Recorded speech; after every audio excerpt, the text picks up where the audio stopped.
नमस्कार विद्यार्थी मित्रांनो, आज आपण इयत्ता 9वी मध्ये मराठी विषयाचा व्याकरण मधला रस हा भाग अभ्यासणार आहोत। रस म्हणजे काय, तर तुमच्या माहितीनुसार रस म्हणजे काय सांगा बरं एकदा। तुम्हाला दोन प्रकारचे रस माहित असतील, आंब्याचा रस, उसाचा रस किंवा एखाद्या पदार्थाचा जो आपण खाण्यामध्ये रस वापरतो तो रस। पण हे रस काय आपल्याला दर्शित करत असतात, काय दाखवत असतात की आपण जर आंबा घेतला आणि आंब्याचा रस घेतला, रस जर पाहिला तर आंब्याचा रस हा कसा असतो, चवीला गोड असतो। म्हणजे तो त्या शब्दाचा किंवा त्या वस्तूचा काय दाखवत आहे, मूळ गुणधर्म दाखवत आहे। मग हेच रस व्याकरणामध्ये सुद्धा असतात। मग व्याकरणामध्ये जसे आपण पाहतो की जे काही शब्द असतील त्यांचे वेगवेगळे विभाग पडत असतात, नाम, सर्वनाम, विशेषण, क्रियाविशेषण, क्रियापद, हे जे सगळे प्रकार असतात। पण त्याला पण काय असतं की नाम म्हणलं की मग नामाचं लिंग आलं, वचन आलं, या सगळ्या गोष्टी व्याकरणामध्ये आल्या।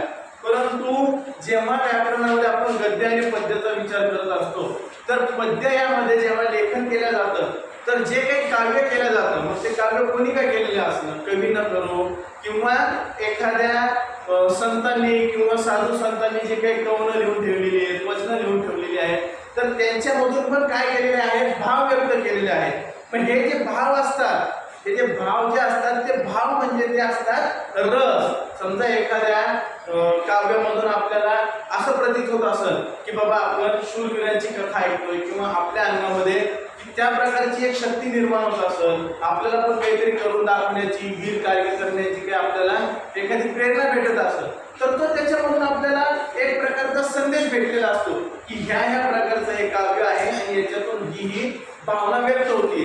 तर अशा प्रकारे हे काय असतात, रस असतात। आणि प्रत्येक काव्यातून किंवा लिखाणातून, वचनातून, कवनातून हे रस काय होत असतात, प्रतीत होत असतात। मग हे रस म्हणजे काय, आपल्याला जर आपल्या जीवनामधलेच मोजके जर रस म्हणलं तर रस म्हणजे चव जर धरली आपण तर आपल्याला कोणती आहे, गोड, कडू, आंबट, खारट, तिखट। तिखट ही चव आहे काय सांगा बरं।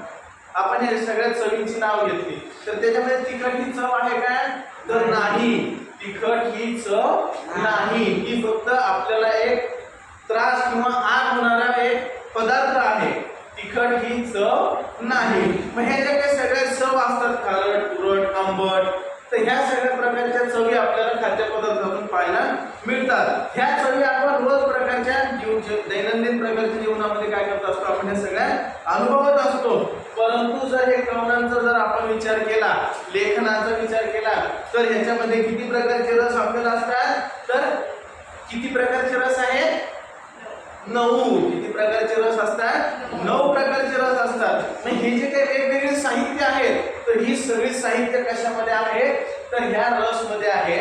आणि ह्या रसाचे जे काही 9 प्रकार आहेत तर ह्या 9 प्रकारांमध्ये त्यांचं काय केलं जातं, विभाजन केलं जातं। मग ही जी रस ही संकल्पना आहे, पहा आपण मराठीचा अभ्यास करतो तर फक्त मराठी भाषेतच आपण ज्ञान अभ्यासत असतो का, नाही। आपण काय म्हणतो, संस्कृती सगळ्या भाषांची जननी आहे आणि ह्या सगळ्या भाषा काय आहेत, एकमेकांच्या बहिणी आहे। पण जसं आपण शेजार धर्मामध्ये बाबा आमचा भात संपला, आमच्या घरातलं हे संपलं, शेजारच्याकडून आपण जसं आणतो आपल्या घरात वापरतो, तसं ह्या भाषांमध्ये सुद्धा झालेलं आहे। मग हे तेलुगू, तमिळ, हिंदी, मराठी, गुजराती, या सगळ्या ज्या आजूबाजूच्या भाषा आहेत त्या भाषेमधून पण आपल्यामध्ये काहीतरी शब्द आले आहेत, आपण ते वापरतोय, काहीतरी संकल्पना आलेल्या आहेत।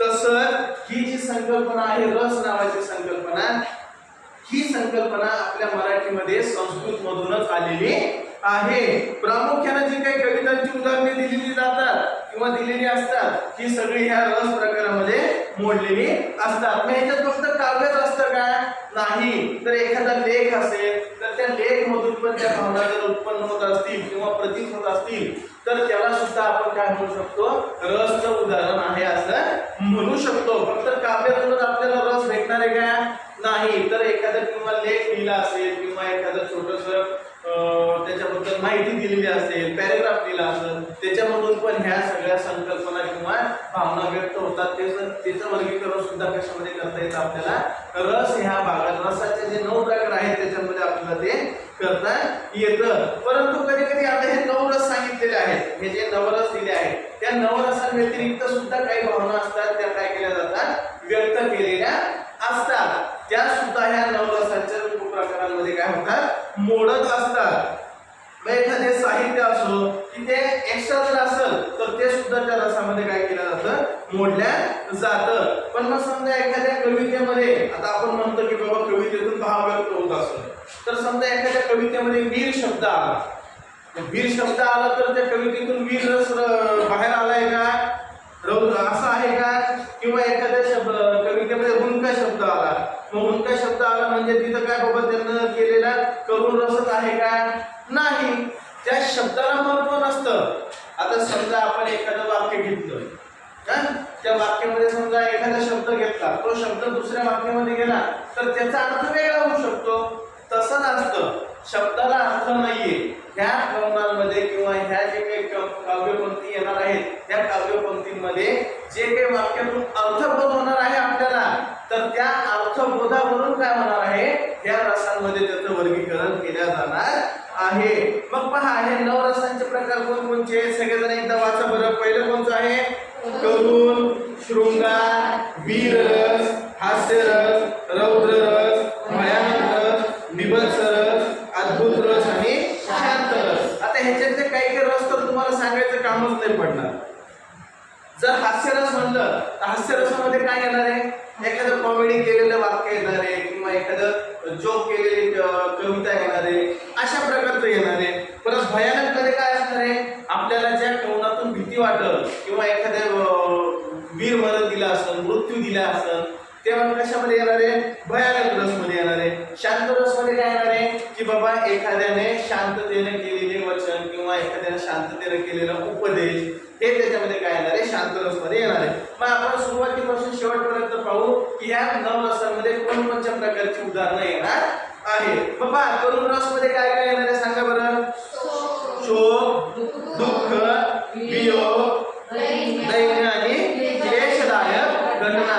जर एखाद्या कवनातून ह्या प्रकारच्या किंवा ह्या प्रकारचे जर तुम्हाला अर्थबोध होत असेल किंवा संकेत दिला असेल तर ते कशात जाणार आहे, करुण रसमध्ये जाणार आहे. शृंगार रसमध्ये काय काय येणार आहे सांगा बरं. स्त्री पुरुषांचं एकमेकांविषयी असणारं आकर्षणाचं, प्रेमाचं किंवा भेटीचं, तळमळीचं किंवा विरहाचं जे काही व्याकुळ झालेलं मन असेल, त्या भावना त्याच्यामध्ये येणार आहे. म्हणजे एखाद्या व्यक्तीने त्याच्या बायकोसाठी कविता केली असेल तर ती कविता याच्यामध्ये येणार आहे. किंवा एखाद्या स्त्रीने तिच्या नवऱ्यासाठी काहीतरी प्रेमाचे 2 शब्द बोलले असतील तर ते ह्या शृंगार रसमध्ये येणार आहे. किंवा एखाद्यानं आपल्या बायकोची स्तुती करण्यासाठी एखादी कविता केली, गाणं केलं, जसं चांद सी महबूबा हो मेरी अब ऐसा मैंने सोचा था, हा तुम बिलकुल वैसी हो जैसा मैंने सोचा था. ह्याच्यामध्ये काय केलेलं आहे, एका व्यक्तीनं त्याच्या बायकोबद्दल काय केलेलं आहे, त्याच्या मनातल्या भावना व्यक्त केलेल्या आहेत. मग इथं कोणता रस आलेला आहे, शृंगार रस. वीर रस मध्ये काय येणार आहे सांगा बरं. पराक्रम, शौर्य, जसं आपण छत्रपती शिवाजी महाराजांचे पोवाडे ऐकतो, त्या पोवाड्यांमध्ये त्यांनी त्या घडलेल्या घटना आपल्याला सांगितलेल्या असतात, तर ह्या सगळ्या कशामध्ये येतात, वीररसमध्ये येतात. हास्यरसमध्ये काय येणार आहे, विसंगती, विडंबन, असंबद्ध घटना, चेष्टा, मस्करी. म्हणजे आपण एखादा जोक असेल, जेव्हा एखाद्या कवनातून जोक झालेला आहे, जसं एक धडा आहे पहा, त्या धड्यामध्ये काय केलेलं आहे की लाखाकोटींच्या गप्पा नावाचा एक पाठ आहे, तुम्ही मागच्या वेळेस अभ्यासला असेल. त्याच्यामध्ये ते काय करतात, दोघं जण मार मोठ्या मोठ्या गप्पा मारतात आणि नंतर त्यांची बॅग चोरीला गेल्यावर त्यांच्या खिशात किती रुपये असतात, फक्त 10 रुपये. म्हणजे त्यांना नकली मिशा घ्यायचं, फक्त सामान त्यांच्या पुरतं पुरतं पैसे असतात. मग ह्याच्यामधून पण काय झालेलं आहे, कोणता रस निर्माण झालेला आहे, हास्य रस निर्माण झालेला आहे. रौद्र रस. रौद्र रस मध्ये काय बाबा एखाद्याचा स्वभाव तापट असतो, रागीट असतो, राग आल्यावर जे काही देवी आहे त्या कालीनं काय केलं होतं, तांडव नृत्य केलं होतं, तर हे पण कशामध्ये येतं, रौद्र रस. महादेवाचं शिव तांडव स्तोत्र तुम्हाला माहिती आहे का, जटाटवी जल प्रवाह पावित स्थले गले वलंब लंबिता भुजंग तुंड मालिका. हे जे आहे हे पण कशाचं उदाहरण आपल्याला सांगता येईल, रौद्र रसाचं.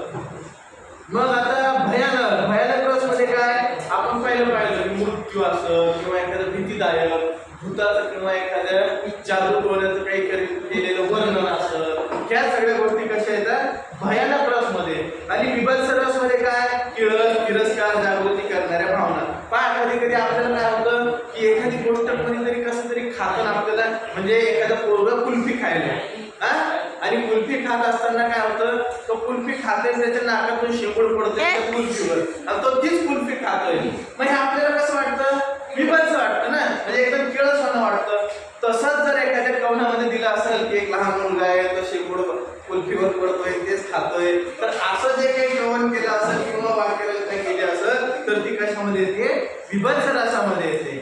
अद्भुत रस मध्ये काय येतं की अद्भुत रंग किंवा काय विस्मयजनक आश्चर्यकारक ज्या काही घटना असतील तर त्या सगळ्या घटना कशामध्ये येतात, अद्भुत रसामध्ये येतात. म्हणजे जादूनं पिशवीतून कबूतर काढणं, खिशातून दोरा काढणं, एखाद्याच्या कानात पैसे टाकून नाकातून काढणं, ह्याची जी काही कवनं असतील ही कशामध्ये येणार आहे, अद्भुत रसामध्ये येणार आहेत. आणि शांत रसामध्ये काय, भक्तिभाव आणि शांत स्वरूपातील निसर्गाचे केलेले जे काही वर्णन आहे ते सगळे कोणत्या रसात येणार आहे, शांत रसात येणार आहे. अशा प्रकारे हे नवरस आपण इथं अभ्यासलेले आहे. आणि ह्याच नवरसांच्या वर्गीकरणामध्ये केलेली सगळी वचनं, कवनं असत किंवा कविता असतील किंवा इव्हन पिक्चरचे जे काही गाणे आहेत हे पिक्चरचे गाणे सुद्धा ह्याच्यामध्येच काय केले जातात, ह्या नवरसांमध्ये मोडलेले जातात. अशा प्रकारे आपण इयत्ता 9वीचं मराठी व्याकरण मधील रस हा प्रकार अभ्यासला आहे. त्याचे एकूण किती प्रकार आहेत?